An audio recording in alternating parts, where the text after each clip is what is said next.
Welcome back to another episode of I'm Really Into That Stuff.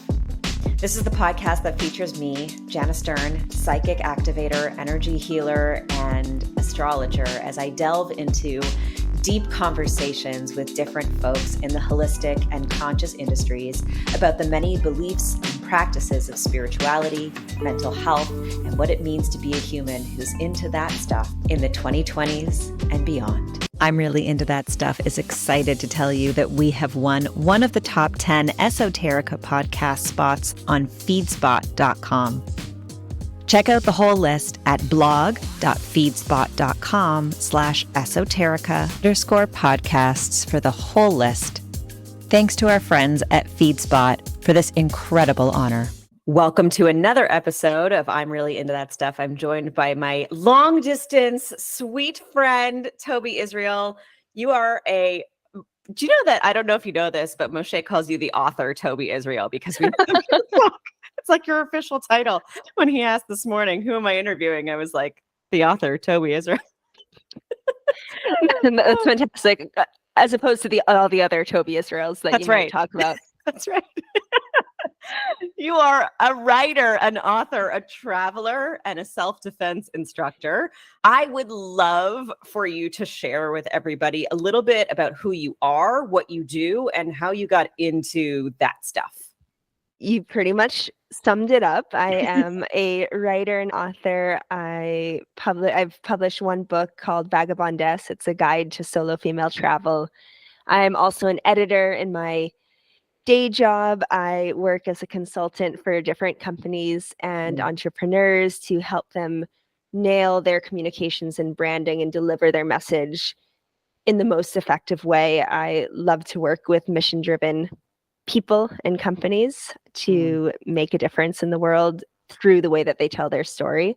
And then in my other day job, weekend job, I teach something called empowerment self-defense, and that is a violence prevention methodology designed by female martial artists for women and all vulnerable populations who are seeking to feel empowered and connect to their power to achieve more safety and confidence in their day-to-day lives. And before I was any of those things, I was a traveler. I have done a lot of solo travel, a lot of non-solo travel as well. And I would say that the thread of feeling free and feeling liberated as a traveler and as a woman is the thing that weaves together all those seemingly unconnected parts of my work, whether I'm working on somebody's brand or I'm teaching self-defense or I'm working on the communications, the sort of back end side of the empowerment self-defense movement. That theme of freedom and confidence and empowerment, that's really always there. Would you say that that is like your spiritual practice? Oh, I don't know that I've ever thought about it in those terms or in those words, but yeah, I would say that now that you mention it. Now that you bring it up, Jana, now that you take it there. Now that you say that, sure. I could say that because I've had many practices, especially like movement practices like yoga and meditation. Dance has been an ongoing practice in my life. Writing is a practice in my life. But if I dig underneath that, the thing that I'm trying to access, the thing I'm trying to get at through all of those specific practices is a sensation of being free, of being alive, of feeling free in my body, in my voice, and my expression. And that feels like a spiritual practice to me. So yes. I love that. I love it. It's all very, very sacral and very creative and, inventional, if you will. Like you let yourself invent, which is like really beautiful, and then help others to like pull in that creativity too. And I think I'm sure you know what I mean and have felt this as well, just by being in that space of creation or of invention, as you said, and expressing oneself freely and unapologetically and openly. I think just doing that in your day-to-day life really goes a long way towards inspiring other people to do the same thing. And then Mm-hmm. I've taken it a step further because in my work as a consultant, I actually sort of mentor people step by step through that process. And we get really like into the granular level of how someone can put their story out there and put their voice out there. But someone once said that, I wanted to quote someone and I don't remember what they said, but it was something along the lines of, just you live your life in such a way that it inspires other people to live their lives with more openness or more curiosity, more freedom. Mm-hmm. And I think we all do that. And like when you're not afraid to be yourself and express yourself, that gives other people permission to do the same. Totally. Yeah, I think that it's intrinsic that, it's like anything else, right? Somebody smiles at you, you smile back, right? If you want someone to smile at you, smile at them, right? I definitely, I'm with you on it. I'd love to know how you kind of got on the path of, of travel, because I know that really was the first domino, like you just said, in this whole opening of yourself and sort of like expressing yourself in all these ways, and then also empowering others. How did you get on this path of spirituality, but also on the path of travel, which I think weave together a lot? Absolutely weave together. There's two answers. There's the answer I usually give, and then there's another answer that's been percolating for the last couple of weeks. So the basic answer is I grew up in a family of travelers. My father and his sisters always traveled. My parents always traveled. I had the huge privilege of getting to see a lot of the world before I was even through high school. So I had the opportunity to travel a lot as a kid and as a teenager. And that really sort of whet my appetite for exploring and getting out of the US, which is where I'm from, and seeing other places and learning about other cultures and eating other food. I also always loved to read, and I was really fascinated especially by works of historical fiction that would take me to other places and other times. And as I got older, I think that translated into just a general fascination for culture and all the different ways that humanity shows up in the world over time and across space. Sure. I ended up studying anthropology in my undergrad and really dug into that in a much meatier way.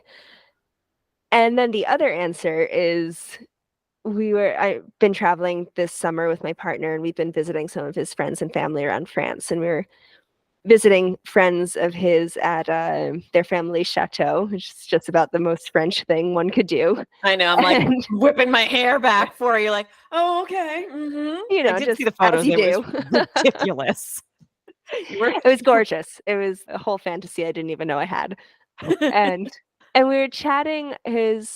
My partner's friend has this theory about how everyone has this sort of soul purpose or craving that goes back to childhood or I think it was early adolescence specifically. Mm-hmm. And then if your life takes other paths, but if you don't sort of satisfy that craving or fulfill that purpose, then your life will just keep circling you back to that place. It's an interesting theory. And as he was talking, I was sort of thinking, well, what did I want to be when I was like an adolescent? What did I want to be when I was 14, 15? And I'm pretty sure that I wanted to be a pirate. So I'm not sure. Except for the stealing, except for the like booty, which maybe you're getting a little booty. I feel like you've accomplished your dreams. Congratulations, your karma's complete. Karmic cycle check. I loved your face, Jenna. It was just like definitely not the answer, not where you thought we were going. I love it. So amazing. I can't handle it. How did that like actually move you in this direction? Because, it takes a lot of like chutzpah to declare that you're going to go and do something and then go and do it and be it and live it. And you live, for those who don't know you are often, if not always, on the move. Like you are from here to here to here to here to here to here to here, even though you have a home. I've been there, I've lived there, I've slept there. It's beautiful. I love it. um, you are often quite nomadic, and you are also running three businesses. Two, if you count my consulting business as a business, I count it. and Does it pay Mujeres you? Fuertes. Oh yeah, my Does it? self-defense business. Yeah. Yeah, I would say two, and then like working for a lot of other Sure. projects. And also, you casually had a documentary come out this year. Casually produced a documentary on the Very side. casual. Side plug, we're trying to get that onto streaming platforms and into festivals, just in front of viewers. So So that's if out you're a there. listener and you know somebody, It's slide on called in. Mujeres Fuertes, Strong Women. It's a story of holistic self-defense and empowerment. Mm-hmm. But to answer your other part of the question, which I got sidetracked by pirates, as we always do with pirates. As one is wont to do.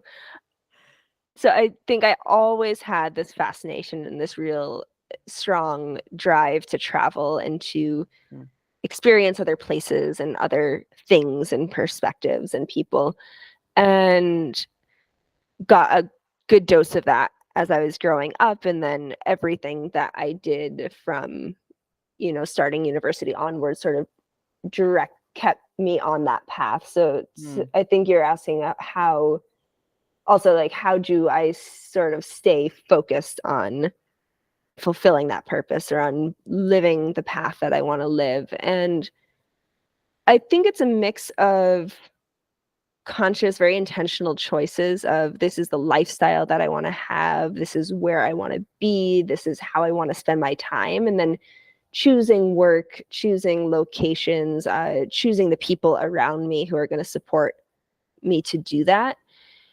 And then I think it's something more subtle and harder to define, of being so clear about that purpose and being so centered in it that almost not effortlessly, but seamlessly, the choices that I make inevitably support that without me always needing to consciously think about it. Like, it's not like every day I'm sitting down like, what breakfast should I eat in order to That would be so much bandwidth. way too much bandwidth. Yeah. And I don't know that I have a good answer for you about how that lifestyle is in support of my spiritual path or how it weaves in with my spiritual path. Maybe I don't have a good answer because it's almost the same thing. So there's not so much separation of like, what is the spiritual path and what is the life path and what is the work path and what is the lifestyle. Like, it is all just the same thing. And that's me trying to be me, trying to do what I'm here to do. Yeah. And just like live your purpose with intention and get to from place to place to place to place to place, kind of spreading that light and sharing your message and connecting with the right people that are meant to know about what you do and touch in with you on those different points in those different ways, however it resonates. And then you're just like, yeah, I'm just here and I'm here to radiate my light. And now you can bask in my glory. Lucky you. Right. And I'm here and I'm trying to live the best life that I can and have the most positive impact that I can. And that shows up in so many different spheres of my life. So sometimes that drive causes me to move around a lot and be really nomadic. And sometimes that drives me to work a lot on my businesses, on my projects. And sometimes that motivates me to spend a lot of time dancing and cooking good food and laughing with people that I love, because it's all part of that same purpose at the core. Yeah. Yeah. As you're speaking, I'm like, right, this is, we've been grounded here for a little while. And I'm remembering, that feeling of what it felt like to just know that wherever you are, you're in the right space, and it's very easy, I think, when you're sort of in a day-to-day life that kind of looks relatively the same every day, it's very easy to forget that we're here and we're here for a reason and we're here with purpose, and there's like more outside of your life than what you're doing every day. And I feel like you're such a beautiful like guiding light and example of that. And I think your book kind of like is that too, right? My book is an invitation and a sort of non-conventional guide for people who are feeling curious about living that nomadic lifestyle, or not necessarily, because I would like to think that my book is also for people who are very happily rooted, grounded wherever they are, Sure. yet feel like they want to pursue some sort of adventure. And that adventure doesn't need to be spatial. It doesn't need to be the adventure of moving from point A to point B. It could be the adventure of starting a business or going after your dream of being a pastry chef. I don't know where I got that one. Sure. Definitely not on my list. And or any number of things. So it's really my book on the surface level, it's a guide to solo female travel, but underneath that, it's really a guide to anyone wanting to come into more alignment with their call to adventure, whatever adventure that is. You said something else that I wanted to respond to, and now it's gone. It'll come back to you when it does interrupt me with it.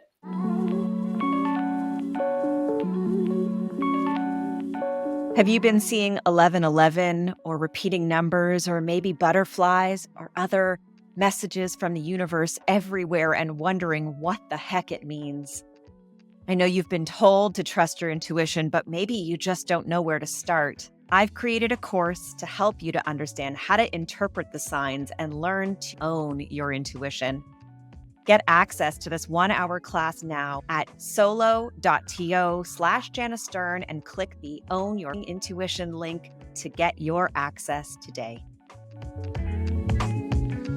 Have you been asking the universe what it is that you're meant to do in this lifetime? Maybe you're just going through a phase and need a little bit of extra guidance as to how to come back to yourself. Our birth chart is the map that shows us the path to ourselves and helps us to live in alignment with our purpose. If you want access to a natal chart reading with me, visit solo.to/Jana Stern and visit the janastern.com link to book a session today. For me, one of the first time we met was a very funny first time meeting, and it was a very free and open space in which we connected and collaborated in that moment, and it was hilarious and beautiful. But in the follow up of that, I've come to like really respect a lot of what you do in terms of female empowerment. And I'd love for you to, I respect you in all the ways. I think you're hysterical and beautiful and just all the things. And, I really have come to respect what you do with female empowerment. It is a tricky thing to even talk about in a 2023 world, right? Because we want women to be empowered, and also we don't want to be too ferocious about it, but we do, but we don't. I do. Yeah. Go on. Say more things. It's interesting to me over the last years to observe and listen to all of the discourse going on around women's empowerment and around feminism and around women's rights and gender-based violence. And I do see this general maybe divergence, or like the split between people who are getting louder and more belligerent, or just more angry, which is actually very valid, and more outspoken about their activism and about their needs and their demands. And then people who are getting sort of more and more sheepish about, and it's almost like a certain portion of the population is saying, well, let's just be quiet. Like, we got enough. We're it's good enough. Let's not we call got anymore. The vote. We're out here.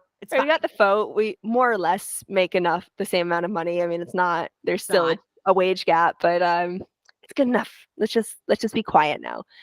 I see a lot of people just being sort of sheepish about calling themselves feminists, or about voicing concerns about gender-based violence, workplace harassment, so many things, even though we know that all of those issues are still very much present in the world. And stepping away from North American lens, nowhere in the world have we really closed the wage gap, for example.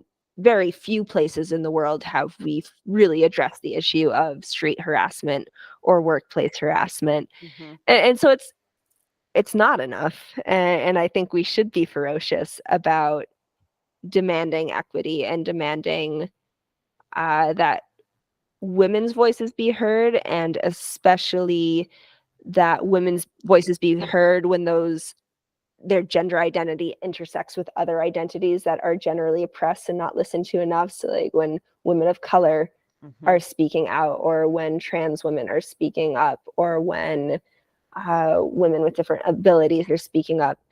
And I don't even know how I was going to conclude that, but basically I feel like being ferocious is a completely valid response, and being angry is a completely valid response when we are faced with injustice and oppression. Yeah, I fully agree. I'm a raging, not always, but rage does come up for me a lot. I'm curious because this is a conversation that happens in my world relatively often.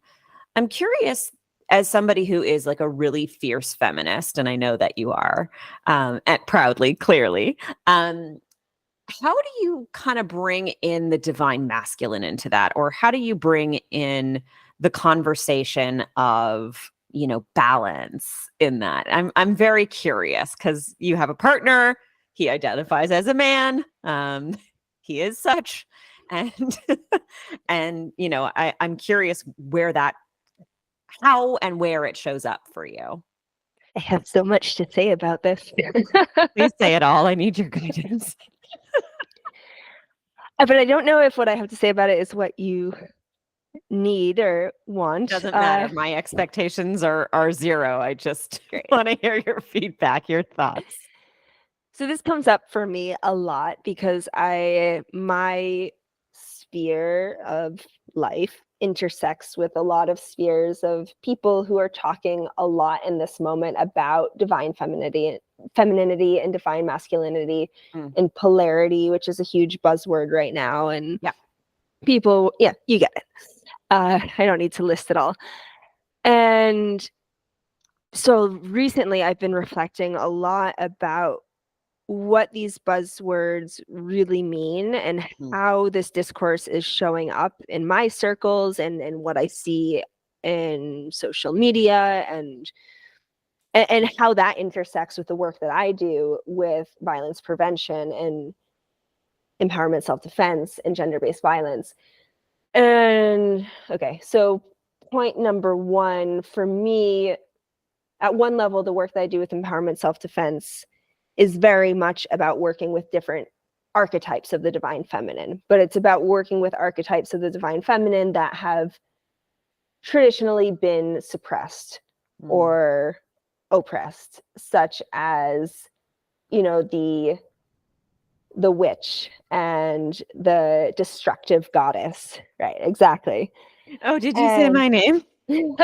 And I don't only work with women, but I do work a lot with women. And so when we create these spaces where it is permissible and encouraged that women be loud and be angry and hit things and use their physical power and use their verbal power to defend their space and defend their limits, that to me is one, it's about working with feminine archetypes on a certain level. And I find it really interesting to think about that, to think about all of these different archetypes that we express when we do this work. And on another level, I often hear from people like, oh, that's great that you're working with getting women in touch with their divine masculine or their masculine side, or like you're very in touch with your inner masculine because you do all of this work with boundary setting and with the no, because the no is a big theme. Sure.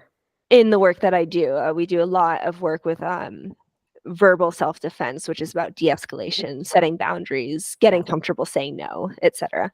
Right. And the more I hear it, the more it really doesn't ring true.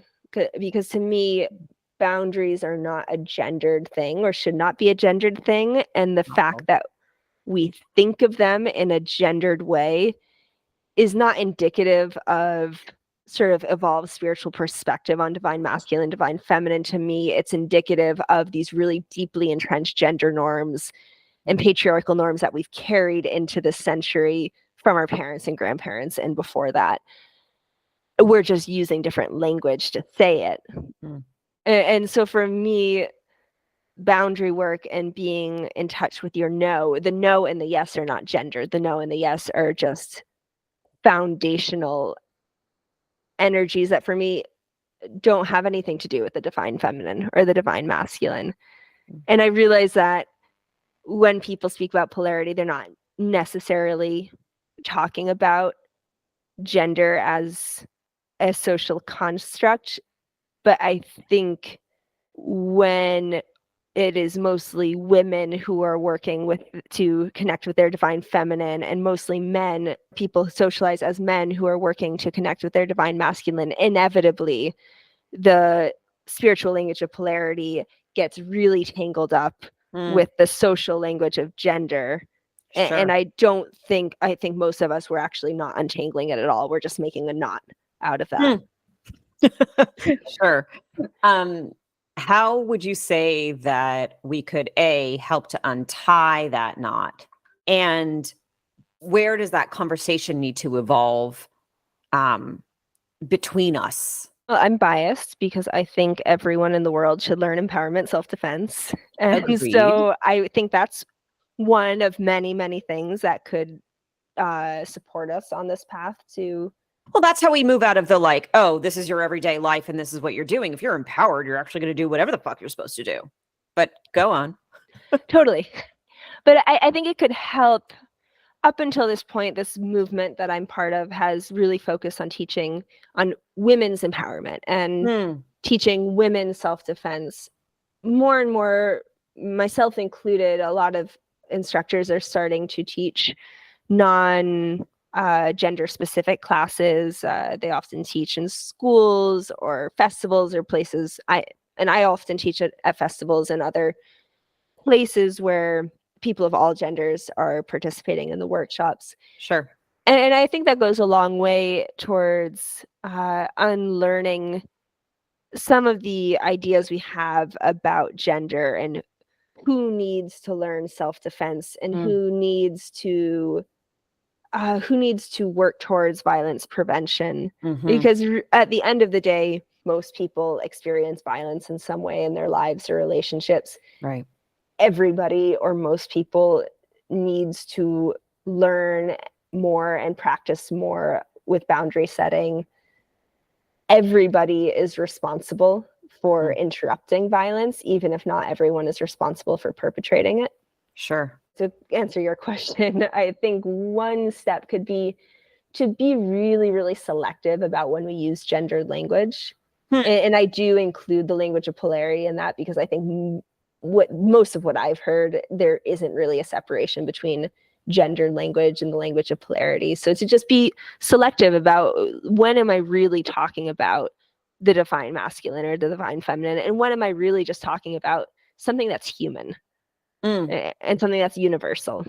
Sure. Yeah. Because there are, very abusive women who are violent, and there are very abused men and everywhere in between. And so it's not, I like what you said earlier about how, it's everybody's job to put an end to violence. And again, this is like, if everybody is empowered and then everybody's living in alignment with what their truth is, if I'm empowered and somebody beside me is being harmed, I'm going to empower them to come out of that, or to help them in some way, or to stand for them in some way.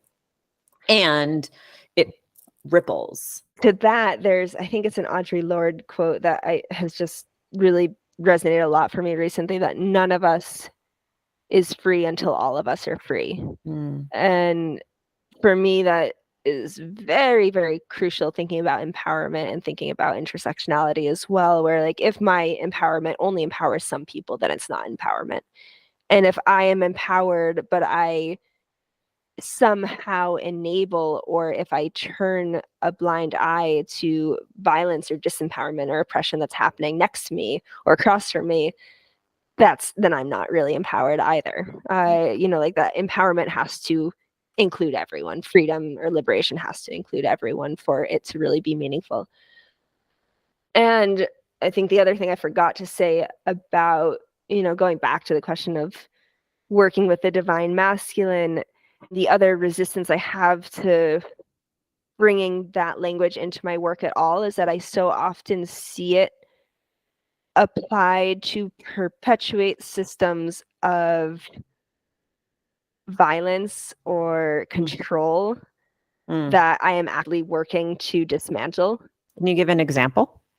Yeah, so the idea that the divine feminine should be fluid in her flow and saying yes and open to everything, and that the divine masculine is the force that demands, that guides in the light, but in the shadow that controls or that oppresses.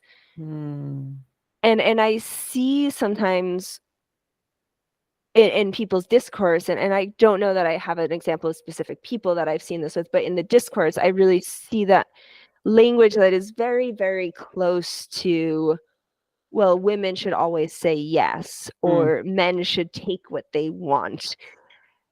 And that's a very, for me, too close for comfort to the discourse we're trying to get out of, and the conditioning we're trying to unlearn of actually, no, women have a right to say no, and men need to learn to respect a no. Everyone needs to learn to respect a no. Sure. And being in one's flow doesn't necessarily mean being cool with everything. Yeah, no exists in flow. Yeah. Yeah, I think that's fascinating. Like a really interesting perspective.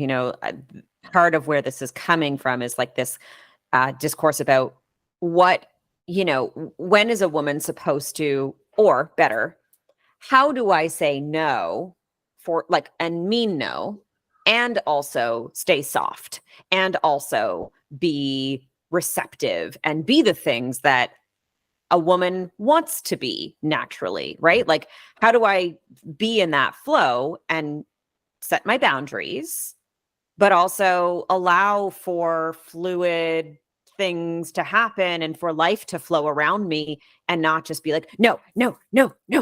Cause like there is that too, right? And like, that's the like anti-feminist thing. Totally. And it's something I say very often at the end of my classes, that my desire for everyone that takes a class or a workshop with me, and for myself and for the people that I love, is not that they take these tools for self-defense and boundary setting and assertive communication and do that no thing and just put up walls everywhere and boundaries everywhere. That's not the point. The point isn't, I have these tools for saying boundaries and now I just am rigidly in this no all the time. The point, or the intention for me, is to know that I have these tools, that I have the power and the capacity to say no, and to hold to it and to defend it if I have to, like to the point of defending it physically if that's necessary. Often it's not. Right. And therefore really feel free to be in my flow and really feel like I can fully say yes to the things that I want to say yes to. Because that yes suddenly has so much more meaning and is so much more profound when it is rooted in the ability and the confidence to say no and to hold my boundaries.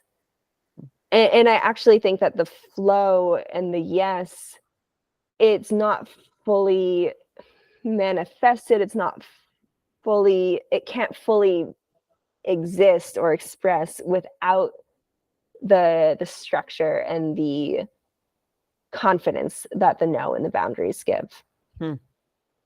And so, like, so many of these conversations, I think we do come to this point of duality, of one thing doesn't have meaning without the other. One thing can't really exist without the other.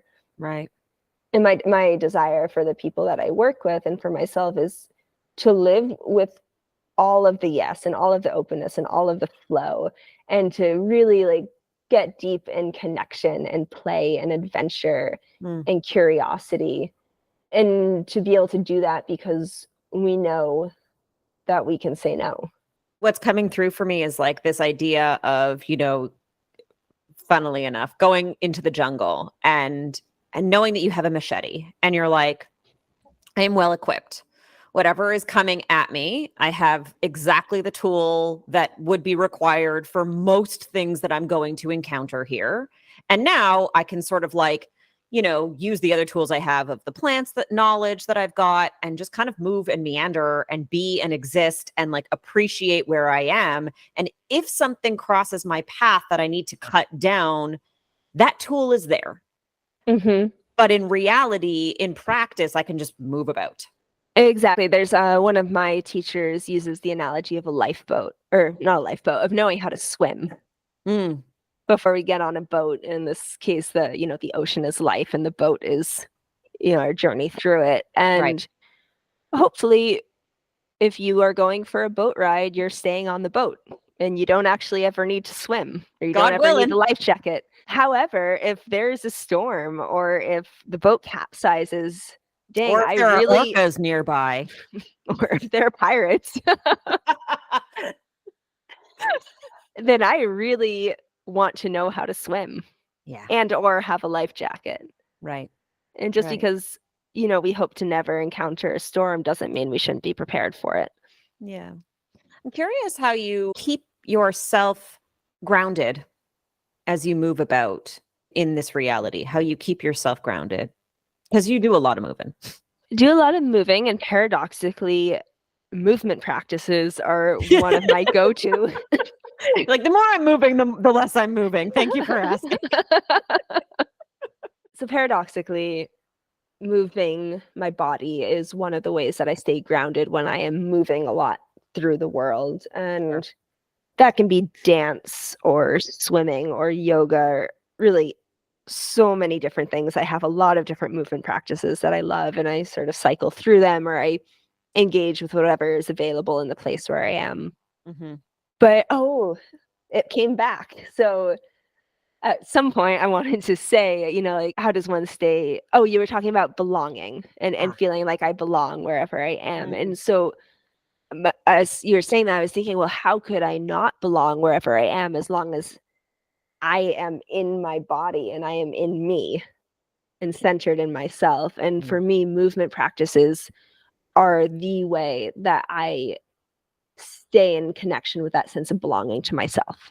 And through feeling like I belong to myself, I feel like I belong to whatever space I'm in. Yeah. Yeah. And you show up that way. Like you show up that way everywhere you are. You're just like, I'm here and this is my silly self and this is my playful self. This is my serious self. This is my business self. This is all my selves. And I'm going to show up and you'll see snippets of me everywhere I go because I'm here in my body. So I must be here to be here. So here I am. Thank you.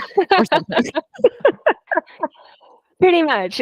And then I have all sorts of, you could call them hacks that I've developed over the years of being really nomadic that really help when I am starting to feel ungrounded, which is inevitable as well. And I don't think the goal is like to be in this flat line of I'm always at the same level of groundedness and instability. So, for example, I was telling you, we just came out of a 2-week road trip where we were staying in a different place almost every single night or every couple of nights, driving around France.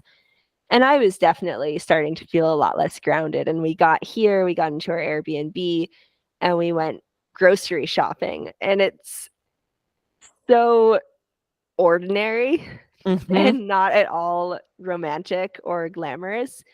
But buying food, especially like buying food at a nice market or a farmer's market, and then getting it into a kitchen, which is my kitchen, even if it's just for a couple of days or a week, is for me one of the most powerful ways to get back into a feeling of groundedness if I've lost it. Touching food, making food, eating food. Yeah.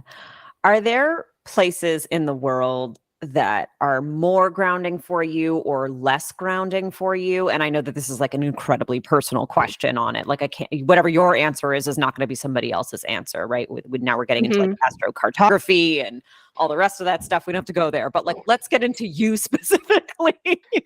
Are there places for you that are more grounding? It changes. Like, I think not only does it change for different people, but I think it changes for one person over the course of a life, because Certainly. right in this moment you ask me that, and I've been feeling really grounded in Europe. In like European summer, eating all of this fruit that I can't get in Costa Rica, where like all the fruit I can't get in Costa Rica is in season right now. Coming into and season. Vice versa, right? And vice versa. Yeah. Costa Rica being your main home. Costa Rica being my main base, where I've been for the last 5+ years, and where I'll go back to in a couple months. And Costa Rica has been a place where I felt very grounded for the last quite a few years.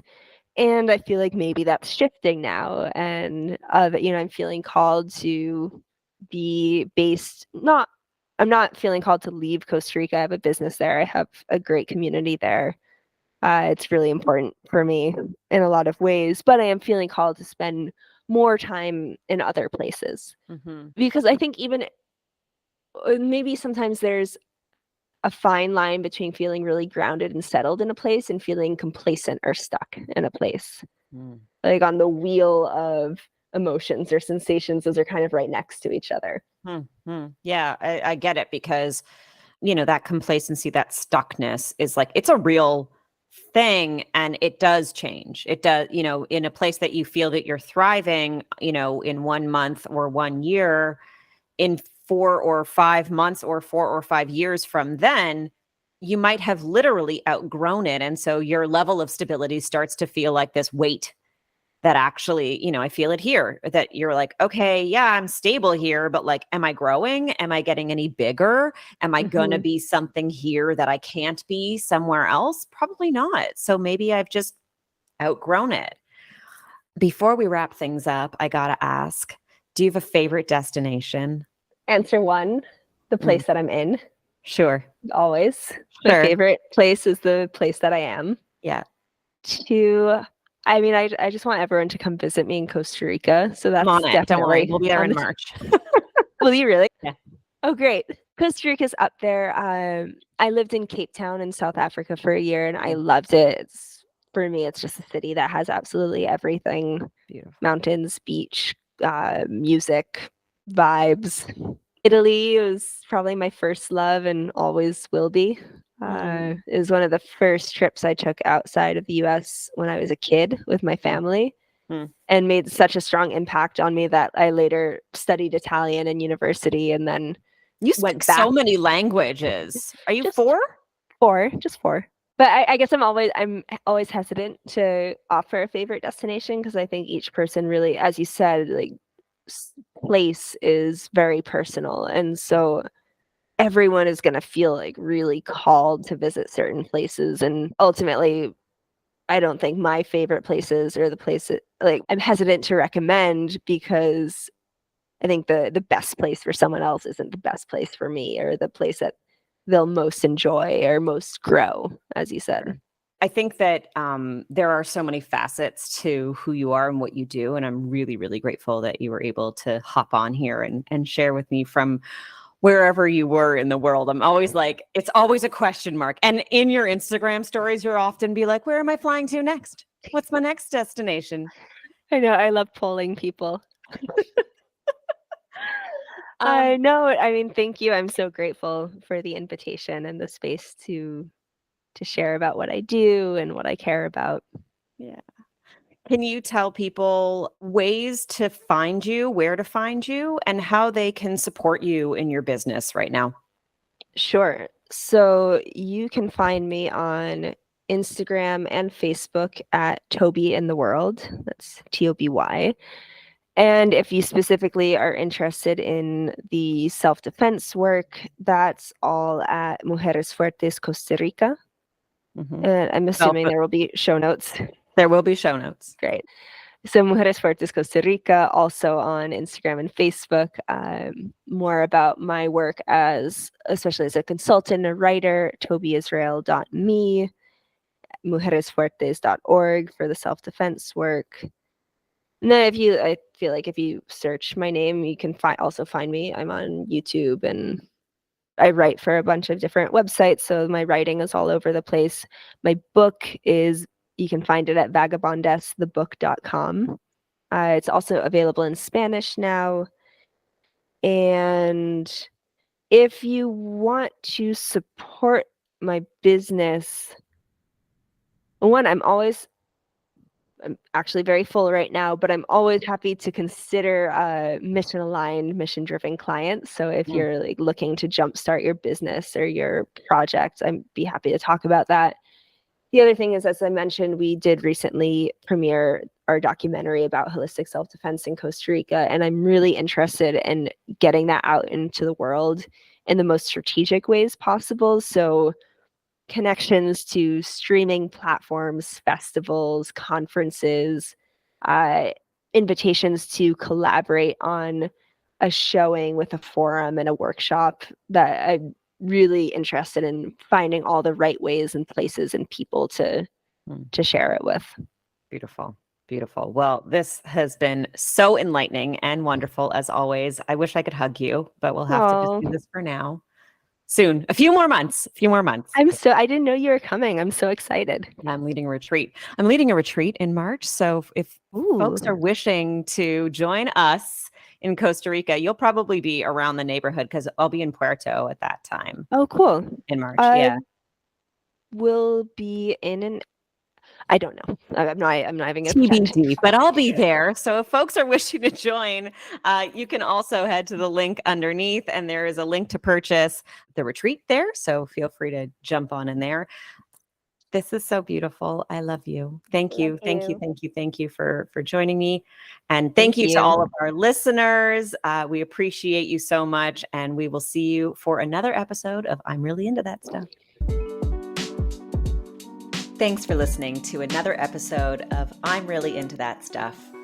You can follow along with us on Instagram at I'm Really Into That Stuff, or on Twitter at That Stuff Pod. And be sure to rate, review, and subscribe to this podcast.